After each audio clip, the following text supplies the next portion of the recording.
నా బిడ్డకి ఇచ్చిన ఎంత వస్తుందంటే మార్కెట్ వాళ్ళు 30 లక్షలు వస్తుందని అల్లుడికి చెప్పి నేను బిడ్డని ఇచ్చిన. చేసుకున్న తర్వాత ఇప్పుడు 2 నెలల నుంచి ఈ ప్రాబ్లం అనేది తెలిసింది. తెలియగానే ఇప్పుడు నువ్వు ఆ ప్లాట్ లేదు ఏం లేదు, నాకు 30 లక్షలు నువ్వు తీసుకొని రా అని నా బిడ్డ నా ఇంటికి పంపించిండు సారు.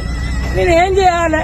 నా బిడ్డకి అది కట్నం ఇచ్చిన నేను చేతగాని పరిస్థితి, కష్టం చేసుకోలేని స్థితికి ఉన్నా నేను ఆత్మహత్య తప్ప నేను ఏం చేసుకోలేను. నా బిడ్డ ఏడుపు, నేను ఏడుపు ఏం చేయాలో మాకు అర్థం కావట్లేదు. న్యాయం చేస్తారనే 2 నెలల నుంచి తిరుగుతున్నాము, ఎవరు ఏం పట్టించుకుంటలేరు మా బాధ.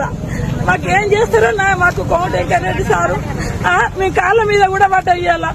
మమ్మల్ని పట్టించుకోకుండానే పోయిండు ఆ సారు. మాకు ఏదన్నా ఒకటి చెప్పలేదు. మాకేదో విధంగా న్యాయం చేయాలని కోరుకుంటున్నాం మేము, అంతే సారు. మా పేదలకు అన్యాయం చేయొద్దు, న్యాయం చేస్తారని మీకు గెలిపించుకున్నాము, మాకు అన్యాయం చేయొద్దు. మేము ఆత్మహత్య చేసుకుంటాం సార్. కోమటిరెడ్డి రెడ్డి పేరు